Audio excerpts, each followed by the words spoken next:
Hello everyone, welcome to my channel. అందరూ ఎలా ఉన్నారండి? ప్రతి ఒక్క ఆడవారికి ఎంతగానో ఉపయోగపడే చాలా మంచి యూజ్ఫుల్ కిచెన్ టిప్స్ని అయితే ఈ వీడియోలో షేర్ చేయబోతున్నానండి. ఈ టిప్స్తో మన ఇంట్లోని పనులను చాలా సులువుగా చేసుకొని మన టైంతో పాటు మనీని కూడా సేవ్ చేసుకోవడానికి చాలా బాగా యూజ్ అవుతాయి. ఇంకా ఫస్ట్ టిప్‌నైతే తెలుసుకుందాం. అప్పుడప్పుడు మన ఇంట్లోనే ఉండే మట్టి పాత్రలు గాని, మట్టి కుండలు, ఇటువంటి మట్టి పిడతలు లాంటివి గట్టున్న పగిలిపోతూ ఉంటాయి కదండీ! లేదంటే ఓల్డ్ అయిపోయేటప్పుడు కూడా మనమే పడేస్తూ ఉంటాము. లేదంటే అవసరానికి మనమే పగలగొట్టేసుకుంటూ ఉంటాం కదా! అలాంటప్పుడు ఇటువంటివి మట్టి పాత్రలు ఉంటే మనం ఇంకా పగిలిపోయింది ఇంట్లో ఉంచకూడదని పడేస్తూ ఉంటాం గానీ, వీట్లి వల్ల కూడా మనకి చాలా మంచి యూజెస్ అయితే ఉంటాయి. దీనివల్ల మన డబ్బులు చాలా వరకు ఆదా అవుతాయండి. నార్మల్‌గా ఈ మట్టి అనేది మనకసలు బయట దొరకదు. ఈ పిడతలు తయారు చేయడానికి మాత్రం వాళ్ళ దగ్గర మాత్రమే అవైలబుల్‌గా ఉంటుంది కాబట్టి, ఇవాళ పగిలిపోయిన వాటిని తీసుకొని వీడియోలో చూపిస్తున్న విధంగా మీకు ఎంత కావాలో అంత ఒకేసారి మీరు కావాలంటే దీన్ని పొడి చేసేసుకోవచ్చండి. నార్మల్‌గా ఇలా ఒక రుబ్బు రోల్లో వేసేసుకొని మెత్తగా వీలైన మట్టుగా మీకు ఎంతవరకు చేయగలరో అంతవరకు కూడా పౌడర్‌లా చేసేసుకొని, అడుగున ఒక ప్లేట్ పెట్టుకొని, పైన ఒక జాలి పెట్టేసుకొని, వీడియోలో చూపిస్తున్న విధంగా జల్లించారంటే మనకి కొంచెం పెద్దగా ఉండే గడ్డలన్నీ పైన ఉంటాయండి. వాటిని కూడా మళ్ళీ ఒకసారి దంచేసుకొని మళ్ళీ కూడా ఇలా చేసుకున్నామంటే మనకి ఇంట్లోనే ఈజీగా పీతాంబరం అనేది రెడీ అయిపోతుందండి. నార్మల్‌గా మనకు పీతాంబరం అనేది కాస్ట్ ఎక్కువ ఉంటుంది. అలాగే అందులో కెమికల్స్ కూడా ఉంటాయి కాబట్టి మన ఇంట్లోన ప్రతిరోజు పూజకు వాడే పూజా పాత్రలు గానీ, రాగి పాత్రలు, అలాగే మనకిప్పుడు సంక్రాంతి టైం కాబట్టి అటుకుల పైన, కబోర్డ్‌ల పైన ఉండే రాగి పాత్రలు, ఇత్తడి పాత్రలు ఇవన్నీ తీసి క్లీన్ చేస్తూ ఉంటాము. అయితే వీటిని మనము క్లీన్ చేయడం చాలా కష్టం కాబట్టి ఇలా మనకు పనికిరావని పడేసే వాటిని మనము ఇలా పొడి చేసుకొని పెట్టుకున్నామంటే ఎన్ని సంవత్సరాలైనా కూడాను మనకు పాడవ్వదండి. సో, మనకెంత కావాలో అంత ఇలా ఒక బౌల్‌లోకి సెపరేట్ చేసుకొని ఇందులో కొంచెం అంటే కొంచెం సాల్టు, వీలుంటే కొంచెం నిమ్మరసం అనేది వేసుకోండి. మీరు అనుకోవచ్చు నార్మల్‌గా మనం నిమ్మరసం సాల్ట్‌తో తోముకుంటేనే మనకు వస్తువులు తెల్లగా వచ్చేస్తాయి కదా అనుకుంటాం గానీ, ఆ షైనింగ్ అనేది మనకు ఎక్కువ సేపు ఉండదండి. మనకు సంవత్సరం అయినా కూడా మన అటుకుల మీద, కబోర్డ్‌ల మీద పెట్టిన ఐటెమ్స్ అనేవి అంటే పాత్రలనేవి మనకి నల్లబడిపోకుండా మురికి కూడా చాలా త్వరగా వదలడం కోసం దీన్ని మనం యూజ్ చేస్తున్నామనమాట. జస్ట్ నేను ఇలా రాగి పాత్ర మీద అప్లై చేశాను చూడండి.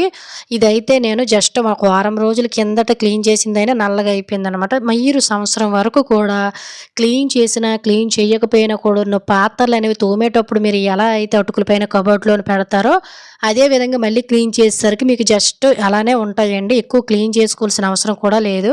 జస్ట్ ఇలాంటి పాత్రలే కాకుండా మనం రెగ్యులర్‌గా పూజకి రాగి పాత్రలు, ఇత్తడి పాత్రలు, అలాగే వెండి పాత్రలు లాంటివి గట్టా వాడుతూ ఉంటాం కదా! రాగి చెంబులు లాంటివి.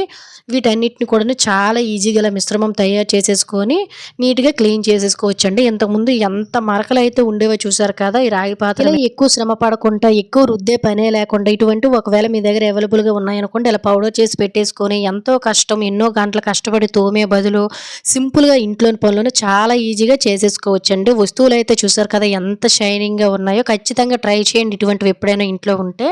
ఇంకా సెకండ్ టిప్‌నైతే తెలుసుకుందాం. చాలామంది ఇళ్లలోకి పందికొక్కులు, ఎలుకలు, అలాగే చుంచెలకలు లాంటివి వచ్చేసి ఎన్ని రకాలుగా ట్రై చేసినా కూడా ఇవి ఇంట్లో నుంచి పోవు. అలాగే మనకి ఇంట్లోకొచ్చేసి ప్రతీది కూడా నాశనం చేసేస్తూ చాలా ఇబ్బంది పడుతూ ఉంటాము. ఎవరింటిలోకైతే ఎలుకలనేవి వస్తాయో వాళ్ళకి మాత్రమే ఈ పెయిన్ అనేది తెలుస్తుందండి. ఎందువల్లంటే చాలా నరకం తెప్పిస్తాయి మనకైతే. వీటిని ఎటువంటి కెమికల్స్ లేకుండా ఇంట్లోనే ఉండే వాటితోటి ఎలా బయటకు పంపించాలో ఈ వీడియోలో తెలుసుకుందాము.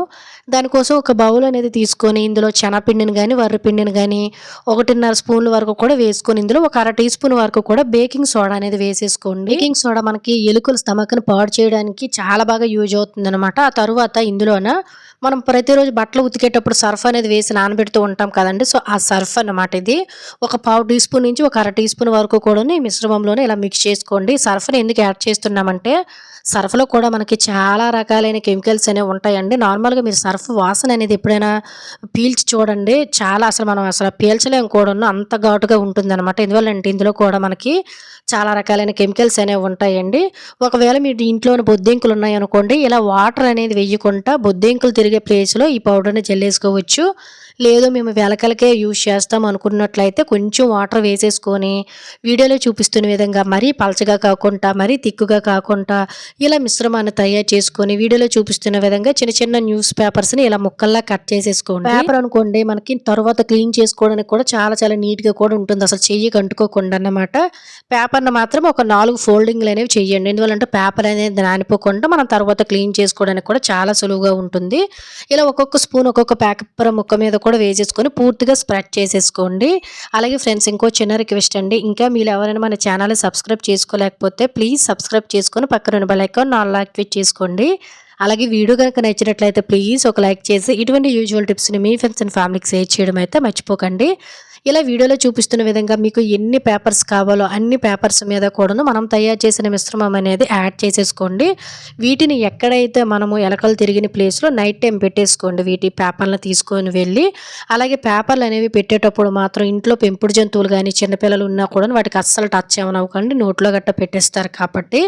అలాగే మనకి ఎక్కడెక్కడైతే ఈ ఎలుకలు తిరుగుతున్నాయో ఆ ప్లేస్‌లో పెట్టండి. కిచెన్‌లో పెట్టేటప్పుడు కిచెన్ అంతా శుభ్రంగా ఉండేటట్టు అయితే క్లీన్ చేసుకోండి. ఒకవేళ మీకు మార్నింగు ఇది గనక యూజ్ అవ్వలేదన్నట్టయితే తీసి డస్ట్‌బిన్‌లో నీట్‌గా ఇలా పేపర్ తోటి ఇలా పడేసుకున్నట్లయితే ఎలుకలు వీటిని తిని బయటకు పోయి చనిపోతాయండి. ఎందువల్లంటే ఇందులోన మనం సర్ఫ్ అనేది వేసాము. అలాగే బేకింగ్ సోడా వేసాం కాబట్టి తినగానే ఎలుకలు గాని, పందికొక్కులు స్టమక్ అనేది మనకి పాడైపోయి బయటకు పోయి చనిపోవడమో లేదంటే మళ్ళీ మన ఇంట్లోకి తిరిగి రావడానికి భయపడడం లాగా అవుతుందనమాట. దానివల్ల మన ఇంట్లో ఎలకల సమస్య అనేది తగ్గిపోతుంది. ఖచ్చితంగా ట్రై చేయండి. ఎవరికైనా యూజ్ అవుతుందంటే. ఈ టిప్ కూడా మనకి ఇంట్లోనే రెగ్యులర్‌గా చాలా బాగా యూజ్ అవుతుందండి. ఇది మనకి చిన్నదిలాగా కనిపిస్తుంది గానీ ఇది చాలా పెద్ద సమస్య. ఏంటంటే మనలో చాలామంది రెగ్యులర్‌గా పిల్లలు స్కూల్‌కి అయినా లేదంటే కాలేజెస్‌కైనా ఆఫీస్‌కి వెళ్ళేవారైనా రెగ్యులర్‌గా సాక్స్‌లనేవి వాడుతూ ఉంటారు కదా!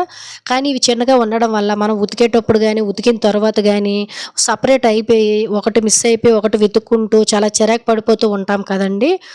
ఇవన్నీ కూడా మనకి మిస్ అయిపోకుండా అలాగే సాక్స్‌లు కూడా మంచి స్మెల్ రావాలి అనుకున్నట్లయితే మనకి ఒక్కొక్కసారి సోప్ బాక్సెస్ అనేవి కొనేసిన తర్వాత సోప్ బాక్స్‌ని పడేస్తూ ఉంటాం కదండీ! వాటిని పడేయకుండా ఇలా యూజ్ చేసుకోవచ్చు. వీడియోలో చూపిస్తున్న విధంగా సాక్స్‌లు అనేవి మనం ఉతికేసిన తర్వాత ఇలా ఒకదాని మీద ఒకటి పెట్టేసుకొని ఆపోజిట్‌లో ఇలా వీడియోలో చూపిస్తున్న విధంగా రోల్ చేసేసుకొని ఎక్స్ట్రాగా ఉండే దాంట్లోను క్లాత్‌ని గనక ఇలా ఫోల్డింగ్ చేసుకున్నట్లయితే మనకి సాక్స్‌లు అనేవి ఒకే దగ్గర ఉంటాయి. వీడియోలో క్లియర్‌గా అబ్జర్వ్ చేస్తున్నారు కదా! నేను ఎలా సాక్స్‌లు అయితే పెడుతున్నానో ఇలా సాక్స్‌లు పెట్టి జస్ట్ ఇలా వేలుతో మనం అనేసామంటే జస్ట్ 2 సాక్స్‌లు అనేవి కూడా మనకు ఒకే దగ్గర ఉంటాయండి.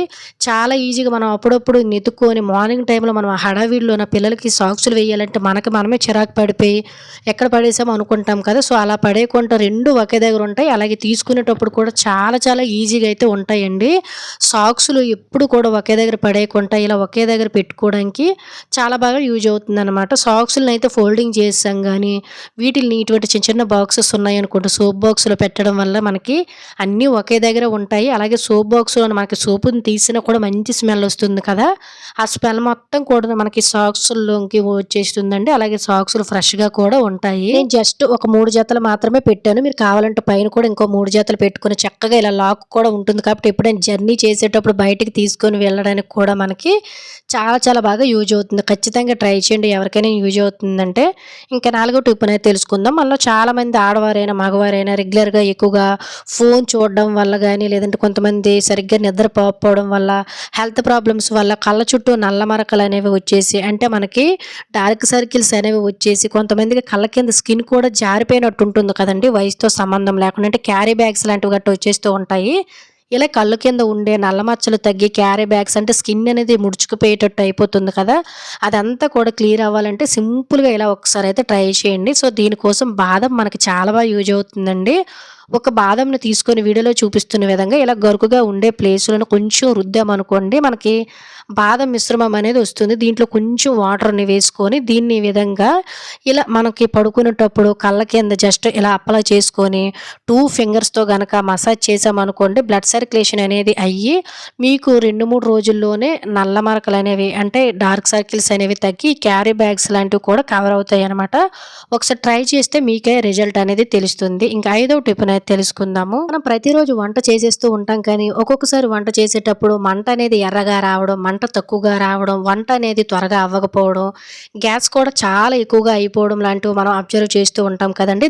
దానికి రీజన్ అనేది వచ్చేసి మనకి ఈ గ్యాస్ బర్నర్స్ కూడా ఒక రీజన్ ఏంటంటే మెయిన్ రీజన్ బర్నర్స్ అనేవి నీట్‌గానే ఉంటూ ఉంటాయి అనుకుంటాం గానీ తుప్పు పట్టేయడం వల్ల మనకి లోన కూడా మనం ఏదైనా ఈ పాలు గాని ఇవన్నీ పొంగిపోయేటప్పుడు కూడాను ఈ బర్నర్స్ అనేవి మనకి బ్లాకేజెస్ అనేపోయి దీనివల్ల మనకి ఎర్రమంట అనేది వచ్చేయడం, మంట సరిగ్గా రాకపోవడం, గ్యాస్ త్వరగా అయిపోవడం లాంటివి జరుగుతూ ఉంటాయండి. వీటిని కూడా మనం వారానికి ఒకసారి ఇలా క్లీన్ చేసామంటే గ్యాస్ చాలా రోజులు ఆదా చేసుకోవచ్చు. దీనికోసం ఇలా బర్నర్స్‌ని ఒక బౌల్‌లోని వేసేసుకొని వేడి నీళ్ళని కొంచెం వేసేసుకొని ఇందులో కొంచెం అంటే కొంచెం సాల్ట్‌ని వేసుకోండి. తుప్పు లాంటివి గట్టా పోతుంది. ఆ తర్వాత కొంచెం బేకింగ్ సోడాని వేసుకోండి. ఎందువల్లంటే మనకు మురికి లాంటిది ఏదైనా ఉన్నా కూడా చాలా ఈజీగా రిమూవ్ అయిపోతుంది. ఆ తర్వాత కొంచెం నిమ్మరసాన్ని పిండేసుకుంటూ ఉంటే ఇలా అదే నిమ్మ తొక్కలు వేసేసుకొని ఒక అరగంట, గంట పక్కన పెట్టేసుకొని పూర్తిగా నానిన తర్వాత ఒక్కసారి మీరు అబ్జర్వ్ చేసి చూడండి చాలా మురికనేది వచ్చేస్తుందండి. మావైతే నేను ఎప్పటికప్పుడు క్లీన్ చేసుకుంటూ ఉంటాను కాబట్టి మా గ్యాస్ బర్నర్స్ అనేవి చాలా నీట్‌గానే ఉంటాయండి. కొంతమందివైతే ప్రతిరోజు కొంచెం ఎక్కువ వంట ఉంటుంది. ప్రతీదీ పొంగించేస్తూ ఉంటారు కాబట్టి గ్యాస్ స్టవ్ కూడా మనకి రిపేర్ వచ్చేస్తుంది. అలాంటప్పుడు ఇలా వారానికి ఒక్కసారి గాని ఇంకా ఎక్కువ వంట ఉందనుకోండి 4, 5 రోజులకు ఒక్కసారి మీరు బర్నర్స్‌ని కొంచెం అంటే కొంచెం కోల్గేట్ పేస్ట్‌ని బర్నర్స్ మీద ఇలా నానిన తర్వాత జస్ట్ ఇలా వేసుకొని జస్ట్ చేతిలోకి తీసుకొని ఒక ఓల్డ్ బ్రష్ తోటి ఇలా నీట్‌గా క్లీన్ చేసేసామనుకోండి ఎంత మురికి పట్టేసిన బర్నర్స్ అయినా కూడా మళ్ళీ కొత్త వాటిలా మెరిసిపోతాయండి. అలాగే మనకి లోన వైపు జిడ్డు లాంటిది గట్టున్న హోల్స్‌లోన స్ట్రక్ అయిపోయి మనకి గ్యాస్ మంట అనేది తగ్గిపోయి గ్యాస్ కూడా చాలా ఎక్కువ అయిపోతుంది కదా! అవి కూడా మనకి ఈజీగా ఊడొచ్చేస్తాయన్నమాట. గ్యాస్ స్టవ్ మనకి ఎన్ని సంవత్సరాలైనా కూడా రిపేర్ రాకుండా గ్యాస్ సిలిండర్ అనేది మనకి త్వరగా అయిపోకుండా గ్యాస్ సేవ్ అవ్వాలనుకున్నట్లయితే ఖచ్చితంగా మనము బర్నర్స్ అనేవి వారానికి ఒక్కసారి నీట్‌గా ఉన్నాయో లేదో చెక్ చేసుకొని క్లీన్ చేసుకుంటే మీరే గ్యాస్ అనేది ఆదా అవ్వడం, గ్యాస్ స్టవ్ అనేది రిపేర్ రాకుండా ఉండడం అబ్జర్వ్ చేస్తారండి.